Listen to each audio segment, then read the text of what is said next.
Hello बच्चों, आप सभी का फिजिक्स की क्लास में बहुत बहुत स्वागत है।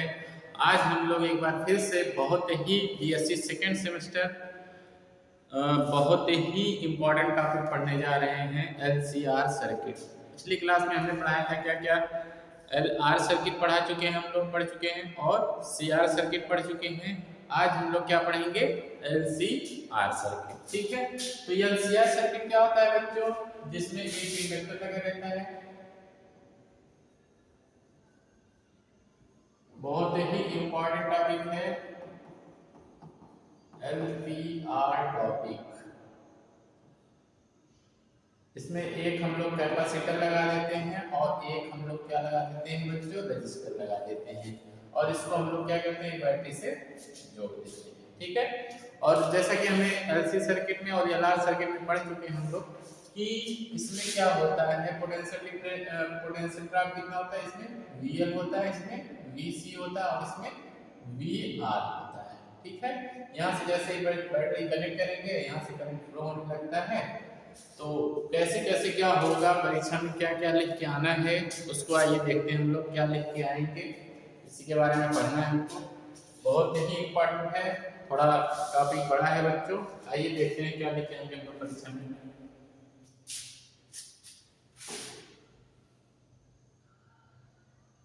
इसके बारे में तो हम लोग पढ़ ही चुके हैं, एलसीआर सर्किट क्या होता है, एलसी सर्किट क्या होता है, करंट वगैरह कैसे फ्लो होता है। ठीक है,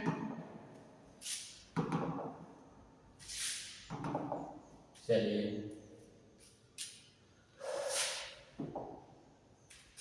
देखते हैं।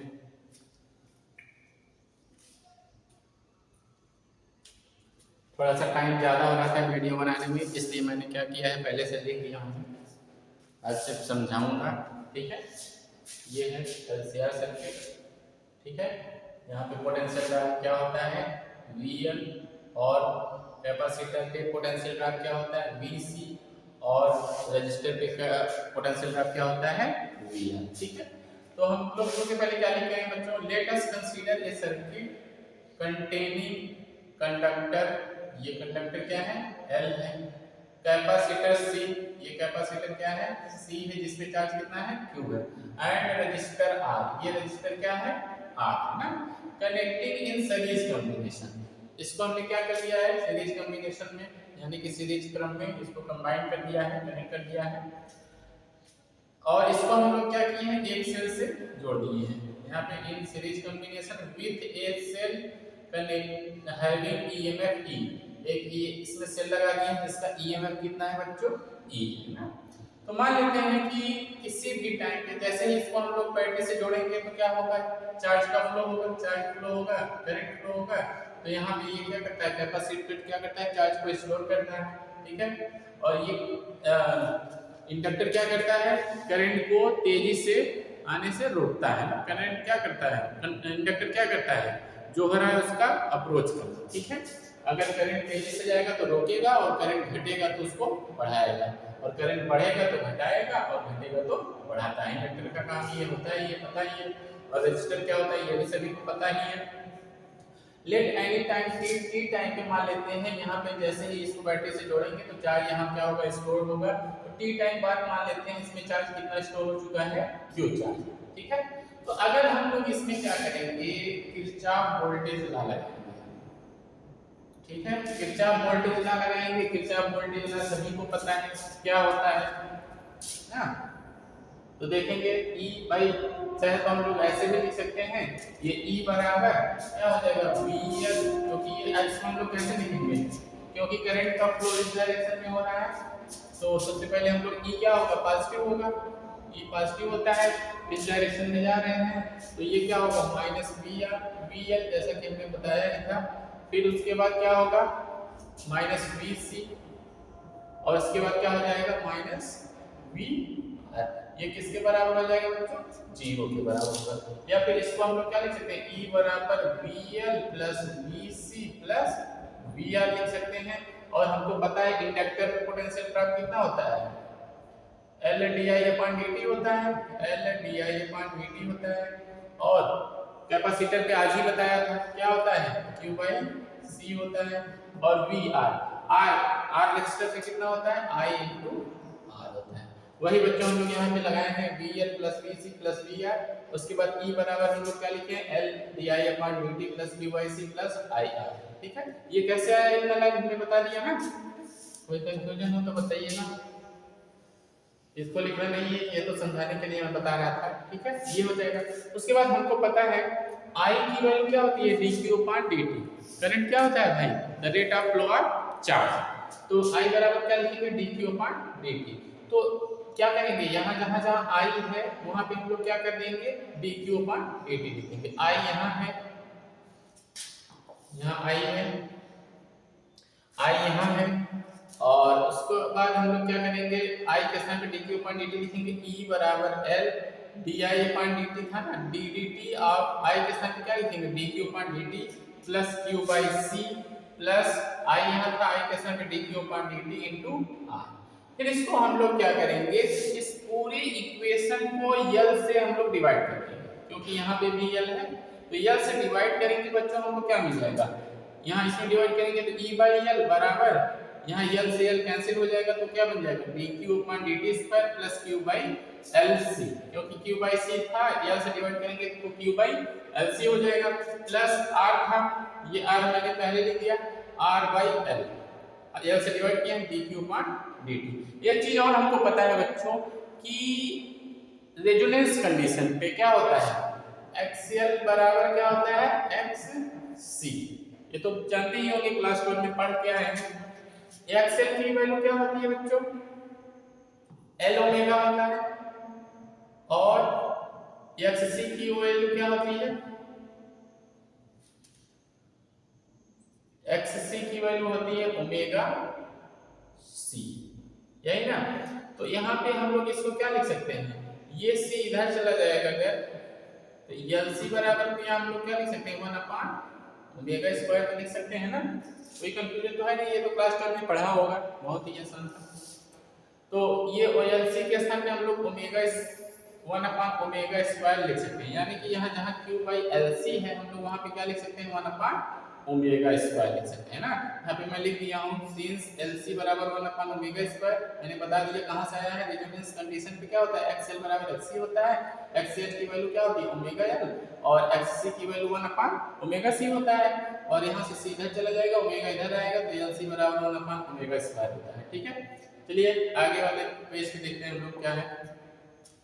उसके बाद हम लोग क्या करेंगे यहाँ इसके स्थान पे हम लोग क्या कर देंगे एलसी के स्थान पे क्या रख देंगे 1 अपॉन ओमेगा स्क्वायर ना, तो रखेंगे तो क्या मिल जाएगा D Q upon D T square plus R by L D Q upon D T plus Q omega square minus E upon L बराबर 0 हो जाएगा। ठीक है, अब हम लोग क्या करेंगे बच्चों यहाँ से देखेंगे इसमें से इस वाले लाइन से ओमेगा स्क्वायर क्या कर देंगे कॉमन करेंगे तो ओमेगा यहाँ ये ओमेगा स्क्वायर ये सेम लाइन है इसको ले दिया ओमेगा स्क्वायर कॉमन करेंगे तो ये क्यू हो जाएगा क्यू माइनस ई ओमेगा कॉमन लिया है ओमेगा से डिवाइड हो जाएगा एल ओमेगा स्क्वायर बराबर 0 हो जाएगा। ठीक है, और एक बार यहाँ पे हम लोग r बाई एल को क्या मान लेंगे 2 के मान लेंगे ना, जैसा कि हमने फोर्स ऑस्किलेशन और डायरेक्ट हार्मोनिक ऑस्किलेशन में तो पढ़ा ही होगा, जैसे हम लोग वहां पे माने थे ना वैसे सेम यहाँ पे r बाई एल के स्थान पर हम लोग क्या मान लेंगे 2 के, तो d2q upon dt square plus 2k dq upon dt plus omega square q minus e by l omega square बराबर क्या हो जाएगा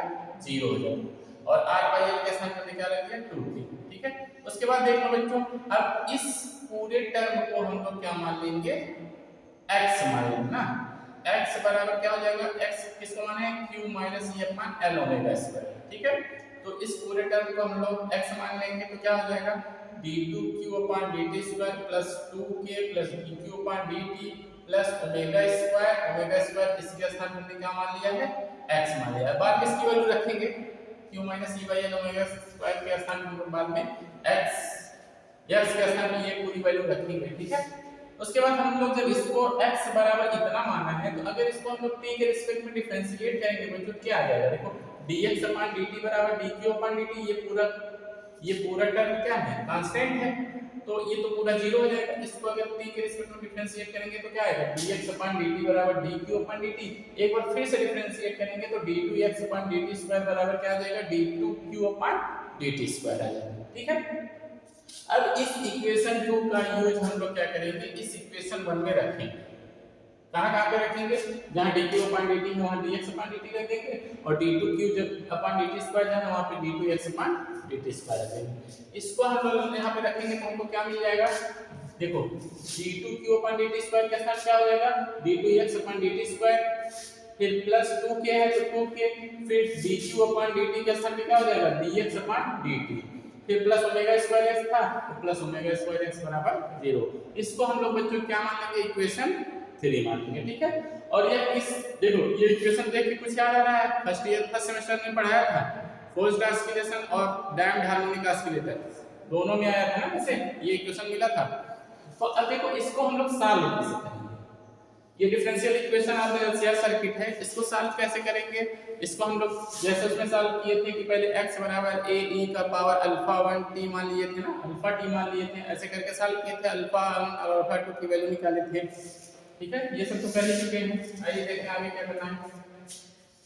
देखो इसका इक्वेशन, इसका सॉल्यूशन क्या हो जाएगा, तो डिफरेंशियल इक्वेशन का सॉल्यूशन जब भी हम लोग मानते हो कितना मानते हैं, x बराबर a e का पावर अल्फा t, इसको हम लोग क्या करेंगे, a e का पावर अल्फा t, तो यहाँ पे हम लोग किसकी वैल्यू निकालेंगे, d2x अपॉन dt स्क्वायर की वैल्यू निकालेंगे, dx अपॉन dt की वैल्यू और x की वैल्यू निकाल करके यहाँ पे रख देंगे, तो हमको एक नया इक्वेशन मिलेगा जो इसका सॉल्यूशन होगा, ठीक है। देखते हैं,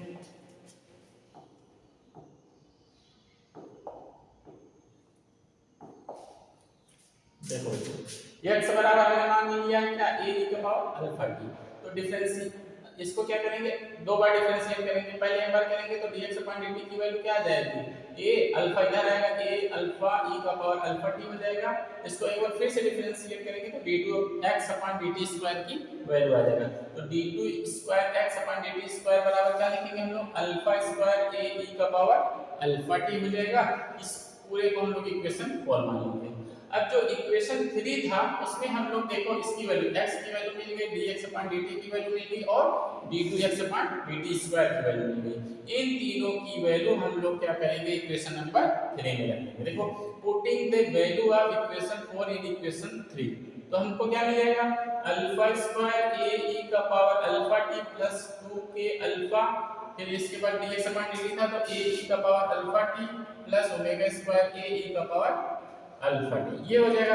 अब देखेंगे बच्चों यहाँ पे a e का power alpha T, a e का power alpha T, a e का पावर अल्फा टी, तीनों में क्या होना है, कॉमन होना है ना, तीनों में कॉमन होना है, a e का power alpha T, a e का power alpha T, a e का पावर अल्फा टी, तो हम लोग क्या करेंगे, a e का पावर अल्फा टी को कॉमन कर लेंगे और हमको क्या मिल जाएगा, alpha square plus 2k alpha plus omega square बराबर 0 मिल जाएगा।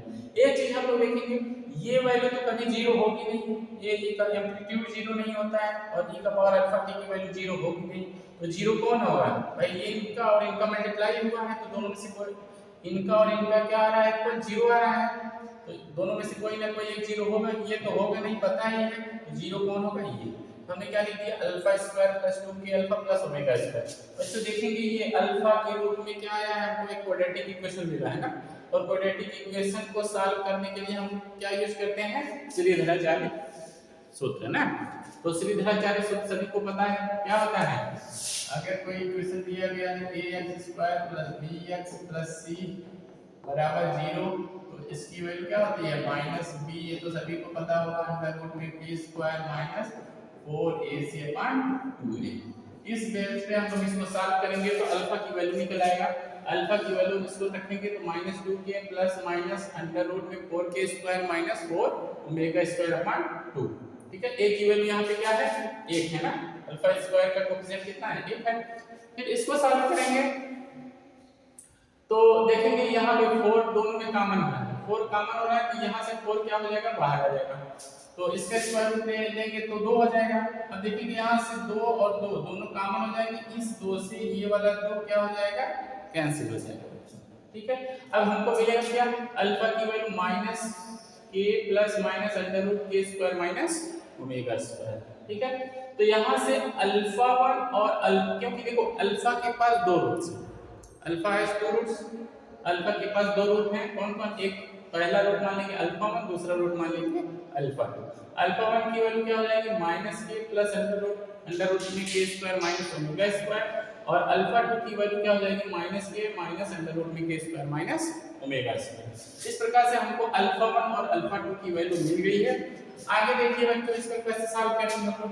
अब हम लोग क्या करेंगे, यहाँ पे जो हमने मान रखा है कि x बराबर a, अब इसको हम लोग दो बार लिखेंगे ना, क्योंकि दो रूट्स हैं, तो यहाँ पे इसको हम लोग क्या लिख सकते हैं, x बराबर a1 e का power alpha 1 t plus a2 e का पावर अल्फा 2 t। ठीक है, स्क्रीनशॉट ले लीजिए बच्चों। उसके बाद देखिए ये हमने क्या किया है, अल्फा के पास दो रूट्स हैं, इसलिए हम लोग इसको क्या लिख सकते हैं, x बराबर a1 e का power alpha 1 t plus a2 e का पावर अल्फा 2 t। तो अल्फा 1 और अल्फा 2 की वैल्यू पीछे आया था, क्या आया था, -k plus under root k square minus omega square आया था, और अल्फा 2 की वैल्यू क्या आई थी, -k माइनस अंडर रूट में k square minus omega square आया था ना। अल्फा 1 और अल्फा 2 की वैल्यू हम लोग इसमें रख देंगे तो क्या आ जाएगा। और एक बात, यहाँ पे हम लोग x को मान लेते हैं, x के स्थान पे क्या रख देंगे, q minus e upon l omega square. ठीक है, अब हम लोग क्या करेंगे, x के स्थान पे q minus e upon l omega square. Starting में हमने माना था ना कि x के स्थान पे क्या रखना है, q minus e upon l omega square. इसको रख देंगे, x की वैल्यू ये हो जाएगा, इसको सॉल्व करेंगे a1 तो सेम, ये तो सेम है। इस प्रकार से इस पूरे टर्म को हम लोग क्या करेंगे, उस तरफ कर देंगे, तो ये क्या मिल जाएगा, plus e upon l omega square मिल जाएगा। ठीक है, और हमको ये भी पता है, स्टार्टिंग में ही किया था अभी, c की वैल्यू कितना माना था, 1 अपॉन ओमेगा स्क्वायर माना था।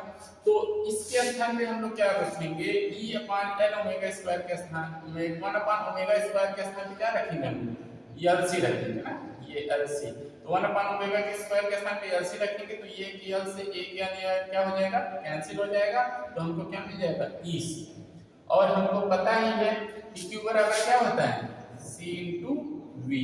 v क्या होता है, पोटेंशियल। यहाँ पे e क्या है, ईएमएफ है ना, तो q नॉट, इसको हम क्या मान लेंगे, q नॉट मान लेंगे। ठीक है, उसके बाद हम क्या करेंगे, put the value of e upon l omega square in equation. ये बात क्वेश्चन ना, इस इक्वेशन में e upon l omega square की वैल्यू क्या आया है, q नॉट है ना, तो q नॉट रख देंगे हम लोग। तो हमको जो ये इक्वेशन है ये क्या मिल जाएगा, q बराबर a1 e का power -k plus under root k square minus omega square into t। फिर उसके बाद यहाँ पे प्लस a2 e का power -k minus under root में k square minus omega square into t plus q nought. ये equation हमको मिल जाएगा क्या, 5। अब हम लोग क्या करेंगे, इस a1 और a2 की वैल्यू निकालेंगे। अब a1 और a2 की वैल्यू कैसे आएगा, जैसे पिछली बार हमने सॉल्व किया था, a1 a2 को निकालने के लिए हम क्या किए थे, बाउंड्री कंडीशन का यूज किए थे। ठीक है, जब डैम्प्ड हार्मोनिक ऑसिलेटर पढ़ रहे थे, तो यहाँ पे भी हम लोग क्या करेंगे, बाउंड्री कंडीशन यूज करेंगे। तो बाउंड्री कंडीशन हम लोग पहले क्या रहेंगे, देखो बच्चों, जब सर्किट था, जो सर्किट थी, ये सर्किट था, ये कैपेसिटर है, ये रेजिस्टेंस है, इसको बैटरी से जोड़े थे ना ये। तो जब t बराबर 0 था तो चार्ज कितना था, यहाँ पे q बराबर भी क्या था, 0। तो पहली बाउंड्री कंडीशन हम लोग यही लगाएंगे।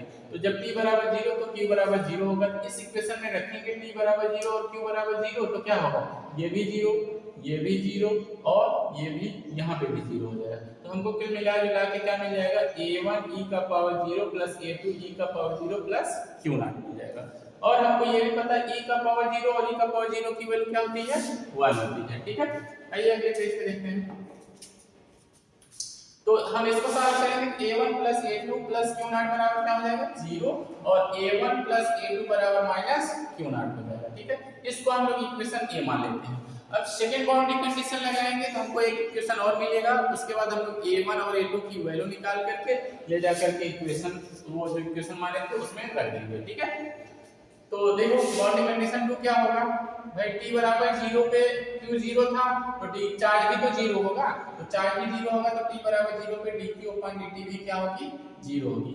तो हम लोग क्या करेंगे, जो इक्वेशन 5 आया था उसको हम लोग एक बार डिफरेंशिएट कर देंगे। तो dq upon dt e का पावर जो था यहाँ पे ये इधर आ जाएगा, फिर प्लस a2, इसको डिफरेंशिएट करेंगे तो ये यहाँ आ जाता है, ये इतना हो जाएगा। और यहाँ पे q नॉट, इक्वेशन 5 में जो q नॉट था वो क्या था, एक कांस्टेंट था, उसका डिफरेंशिएशन क्या हो जाएगा, 0 हो जाएगा। ठीक है, अब हम लोग इसमें इसको बाउंड्री कंडीशन इसमें अप्लाई करेंगे।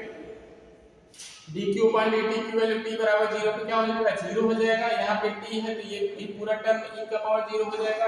यहाँ पे भी t है तो यहाँ पे भी e का पावर क्या हो जाएगा 0 हो जाएगा। ठीक है, ये सब 0 हो जाएंगे। e का पावर 0 और इस e का पावर 0 की वैल्यू क्या होगी 1 हो जाएगी। इसको सॉल्व करेंगे हम लोग।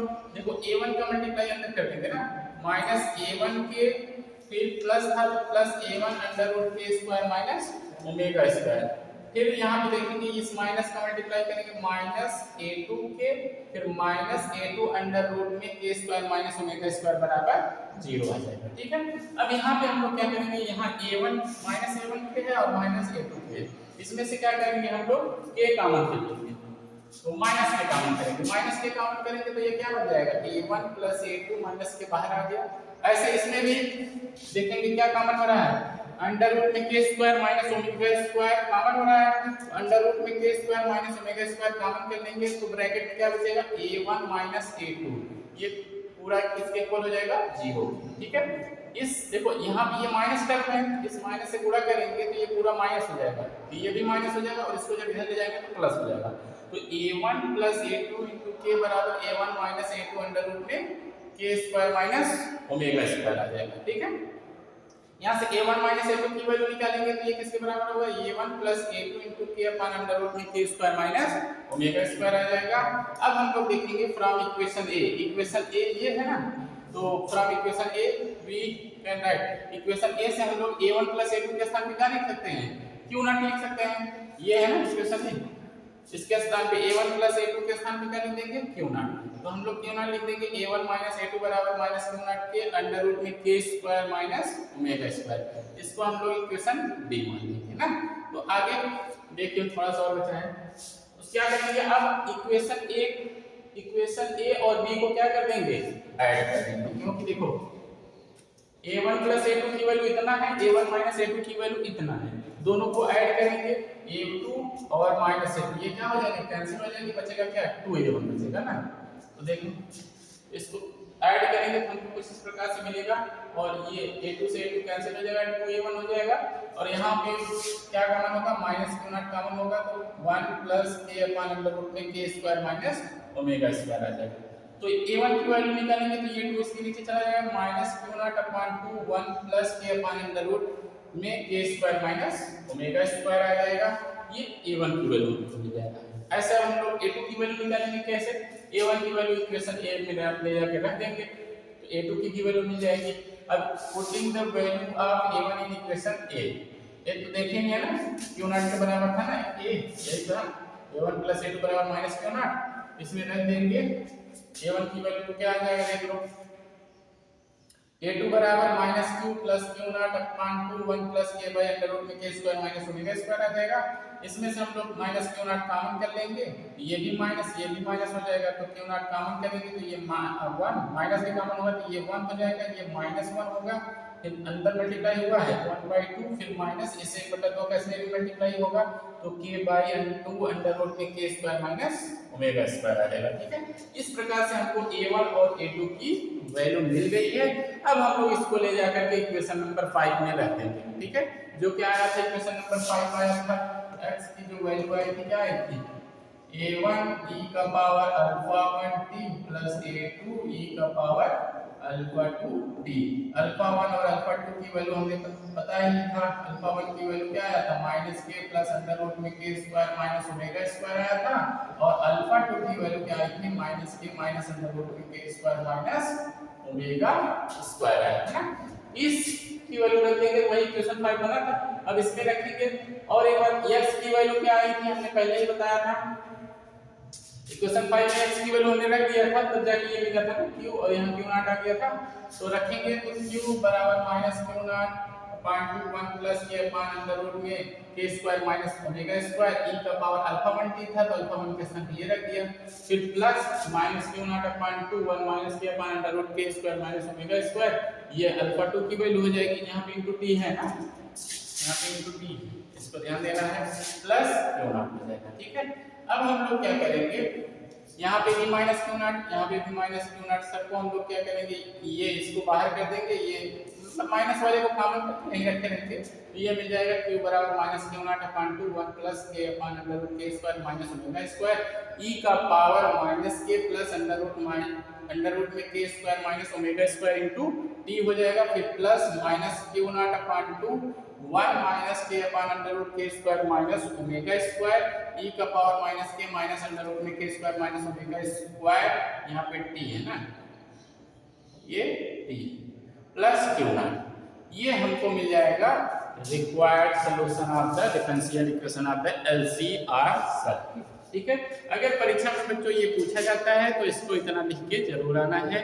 सेक्शन सी में ये भी पूछा जाता है, ये भी बहुत इंपॉर्टेंट क्वेश्चन है। ठीक है, धन्यवाद।